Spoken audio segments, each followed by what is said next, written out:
ये अघोरियों के लिए ना घर है ना द्वार है। उल्टी खोपड़ी उल्टी ज्ञान, माँ भूतनी बाप शैतान जय हो मसान। महाराज गांजा कह रहे थे वही कि गांजा पिए राजा और बीड़ी पिए चोर, तंबाकू खाए चूतिया थूके चारों ओर। दोस्तों मेरे साथ BHU यूनिवर्सिटी के स्टूडेंट है शुभम शास्त्री जी। शुभम जी, गांजा जब आता है या चरस आती है, फीम आती है, तो बाबा लोग सेवन करते हैं, तो लोग ये कंसेप्शन लगाते हैं कि भाई शिवजी भगवान पीते थे, उनका प्रसाद समझ के हम पी रहे हैं। तो कितना गलत है, कितना सही है? सबसे पहले तो भैया सभी को एक बार अपने इस महादेव की नगरी काशी में सभी को हर हर महादेव। ये अपनी काशी नगरी है और ये अपने महादेव की ये नगरी है। बाबाओं के एक कहावत है कि गांजा जो चीज है, नशा की जो चीजें हैं, वो सिर्फ और सिर्फ दो लोगों के लिए ही बनी है। दो लोग में एक वो आते हैं जो योगी हो या पीर हो या फकीर हो। भैया अगर आप योगी हैं, कोई फकीर हैं, तो आपके पास कुछ नहीं है, आपको राम राम करना है, तो गांजा पीने के बाद में आराम से माइंड को स्थिर, यानी माइंड जो है अपने आप ऑटोमेटिक अस्थिर हो जाती है। अगर हम शराब पीते हैं तो दूसरे की माँ बहन को माँ बहन करना शुरू कर देते हैं, लेकिन गांजा पीने के बाद में ये जो गांजा है इसमें निकोटीन की मात्रा ज्यादा होती है और ये हमारा विज्ञान भी बताता है कि ये माइंड को स्थिर करके ये बैठे रहो और आसन करते रहो, या कि ये अपने शरीर के संतुलन को जो है दिमाग कंट्रोल करता है और गांजा जो है दिमाग पर सीधा असर करता है।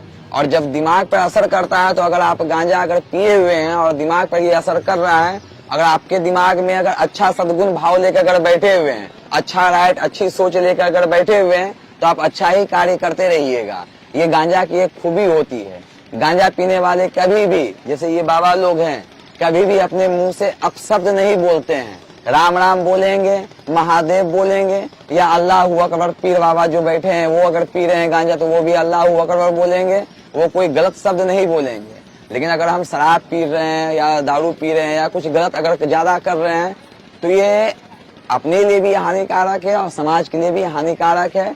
हर चीज की जाती है। बाबाओं में भी ऐसे ऐसे बहुत पंथ है हमारा जिसमें दारू की भी अनिवार्यता की गई है। जैसे आप दारू यूज कर सकते हैं, तो दारू यूज कब कर सकते हैं? जब आप उस संप्रदाय में प्रवेश कीजिएगा। तो वो संप्रदाय क्या है? तो भैया पहले साधु को ही नहीं पहचान पा रहे हो, संत को ही नहीं पहचान पा रहे हो, पंडित को नहीं पहचान पा रहे हो, ब्राह्मण को नहीं पहचान पा रहे हो कि ब्राह्मण कौन है, पंडित कौन है, साधु कौन है, संत कौन है, तो आप उतने बड़े अंदर में नहीं प्रवेश कर पाओगे। फिर भी बताते हैं अब साधु है महाराज। अगर संसार की भाषा में कही जाए कि साधु क्या चीज है, तो वही है साधु चरित शुभ चरित कपासु, नीरस विशद गुणमय फल जासु।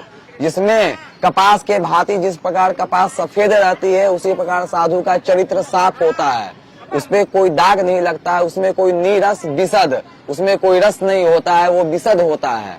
तो इसीलिए वो साधु कहलाते हैं। अब संत है, हम कोई काम नहीं कर पाते हैं लेकिन एक काम करते हैं कि सत्य बोल लेते हैं, तो इसीलिए हम संत कहलाते हैं। अगर आप भी सत्य के रास्ते पे चलिएगा तो आप भी संत व्यक्ति कहलाइएगा। संत के लिए बड़ा बड़ा दाढ़ी बड़े बड़े बाल की आवश्यकता नहीं है। हमारे सनातन धर्म में पहले भी एक बहुत बड़े साधु हैं जिनका नाम भरत जी है, राजा भरत, जो बड़े भाई को भगवान मानकर उनके चरण पादुकाओं को माथा पे लेकर के चित्रकूट से आकर अयोध्या में रखकर शासन किए थे 12 वर्ष तक।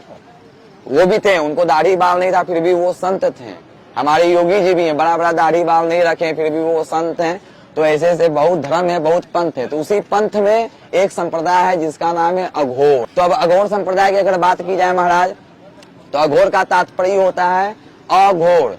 मतलब जिसमें कुछ ना हो, घोर कोई रस नहीं है, वो अघोर है। जिसके आगे स्वाद अस्वाद कोई अंतर नहीं है, उसको अघोर कहते हैं। वो मरा और जिंदा में कोई फर्क नहीं पूछता है, वो अघोर है।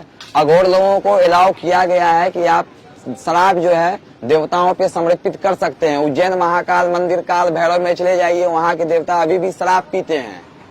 तो शराब पीते इसका मतलब क्या कि सारा दुनिया शराब पीने लगे? नहीं, सारा दुनिया शराब नहीं पिए, ये गलत है। लेकिन कहा गया है कि शराब भी अगर आप चढ़ा रहे हैं, देवताओं को चढ़ा रहे हैं, अपने पीर फकीर को चढ़ा रहे हैं या किन्हीं को भी चढ़ा रहे हैं, तो आप अपनी मान मर्यादा करें, क्योंकि वो देवता हैं, उनमें वो सामर्थ्य है, आप में वो सामर्थ्य नहीं है।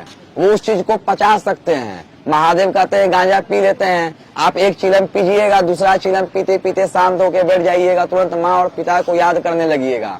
लेकिन महादेव जिनकी एक बूंद में हजारों तक्षक नाग, ये सब नाग छोड़िए, तक्षक नाग जिसमें हजारों विष की पोटली बंधी होती है, उस पोटली का यानी कि महादेव के गले में जो विष समाहित है वो एक बूंद उस 1000 तक्षक नाग के पोटली के विष के पोटली के समान है। और उतना बड़ा पोटली महादेव अपने गले में विराजमान किए हैं। आप जरा सा पानी पीजिए तो गले से नीचे हो जाएगा। आप में औकात नहीं है कि आप अपने गले से पानी को रोक लीजिएगा। जो महादेव करते हैं हम वो करेंगे। महादेव गांजा पिएंगे तो हम पिएंगे। महादेव अगर नंगे घूम रहे हैं तो हम नंगे घूमेंगे। ये हम कर सकते हैं क्योंकि हम अघोर संप्रदाय से हैं। हम उसी चीज को मान रहे हैं, शिव को ही मान रहे हैं। शिव ही सत्य है और मसान ही हमारा सत्य है। ये अघोर हैं, ये अघोरियों के लिए ना घर है ना द्वार है। उल्टी खोपड़ी उल्टी ज्ञान माँ भूतनी बाप शैतान जय हो मसान। ये घर से जब घर छोड़ के कदम बाहर रखते हैं तो ये यही कहा के निकलते हैं कि हमारे लिए जो भी है वो शमशान है और कोई चीज नहीं है। उल्टी खोपड़ी उल्टी ज्ञान, ये कोई भी बात करेंगे अघोर। अघोरी को पहले पहचानिए। अघोरी अगर गलत बोल देता है तो उस चीज को गलत नहीं मानिए, अगर उस चीज को समझिए वो क्या करा, क्योंकि वो उल्टा ही बात कहेगा। कार और निराकार और साकार की जो लड़ाई होती है, जो कबीरवादी हैं, कबीर जी भी कहते हैं कबीर दास की उल्टी बानी बरसे कंबल भींगे पानी। तो हर लोग उल्टा बोलते हैं। जो सच्चे साधु संत होते हैं वो उल्टा ही बोलते हैं। तब अघोर है, ये अघोरी है, उल्टा ही बोलेंगे। कबीरा खड़ा बाजार में मांगे सबकी खैर, ना काहू से दोस्ती ना काहू से बैर। पहले तो ये किसी को छेड़ेंगे नहीं, और जब ये छेड़ेंगे तो ये किसी को छोड़ेंगे नहीं, क्योंकि ये खुद भैया घर द्वार छोड़ के जो अपने माँ बाप को छोड़ दिया, घर संसार को छोड़ दिया, और हम उनको अगर छेड़ेंगे तो वो हमें क्या छोड़ेंगे। लेकिन उनके बारे में हम गलत कहते हैं तो ये उन पे उंगली उठाना हमारे लिए गलत है कि वो सनातन धर्म पे हम उंगली उठाएं या इस धर्म पे उंगली उठाएं, तो ये गलत है। अगर हम एक उंगली इन पर उठाते हैं तो ये 3 उंगली हमें एडिट करती है, हमें देखती है, इशारा करती है कि भैया तुम बहुत बड़े गलत आदमी हो। वो साधु है लेकिन तुम क्या हो ये तो बताओ। वो बैठा ये तपस्या तो कर रहा है लेकिन तुम क्या कर रहे हो ये बताओ। 3-3 सवाल करता है तुमसे। हम तो कर ले रहे हैं, ठीक है, ये तो तपस्या कर रहे हैं, हम क्या कर रहे हैं। तो इसीलिए सनातन धर्म पे भैया सवाल जवाब कोई ना उठाओ। जो चल रहा है उसको शांति से चलने दो। अगर भारत है, अगर भारत क्षेत्र में अगर रहना है, शांति से रहना है तो भैया प्यार से रहो। कोई तुम किसी को तंग नहीं करता है। यहाँ पे सबको आजादी है बोलने की, सबको आजादी है। एक बार इंग्लैंड का कुत्ता यहाँ पे आया भारत घूमने के लिए, तो कहा कि भैया यहाँ ठीक है, बहुत अच्छा लगता है घूमने में। तो देसला कुत्ता बोला कि बताओ तुम तो टाई पहने हो, बड़ा अच्छा लगता होगा, फिट फाट रहते हो। बोला भैया खाना पीना सब मिल जाता है, सोना का सिकड़ी पहने हैं, सब चीज हो जाता है, लेकिन एक ही चीज का दिक्कत है। तो क्या? तो यही दिक्कत है कि जो विदेश है ना, वहाँ पे भौंकने की आजादी नहीं है। ये आजादी भारत में ही मिलती है। बाहर अगर भौंकते हैं तो सीधे फांसी पे लटकाए जाते हैं।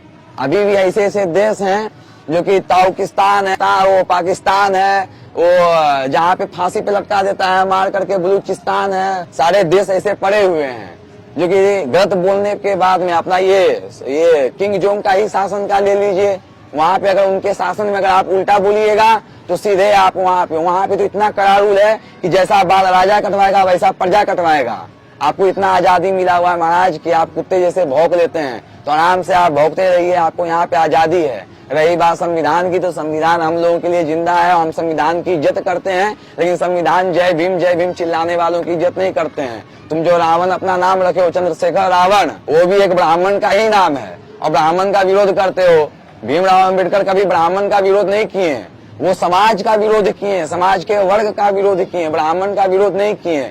वो ब्राह्मण से ही पढ़े लिखे हैं।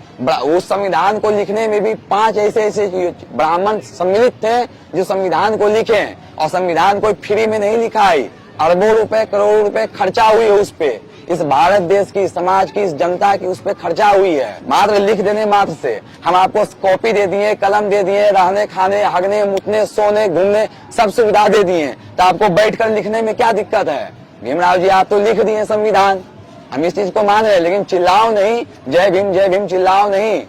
चिल्लाने से कोई मतलब नहीं है। ये है कि हम उस चीज को मानते हैं जिसके कारण भारत चल रही है। हमारे गरीब लोग, हमारे पिछड़े लोग, सब लोग आगे बढ़े, यही हम चाहते हैं और शांति से रहना चाहते हैं कि भैया आप शांति से रहो, हम भी शांति से हैं। कबीरा खड़ा बाजार में मांगे सबकी खैर, ना काहू से दोस्ती ना काहू से बैर। श्याम रामचंद्र की जय।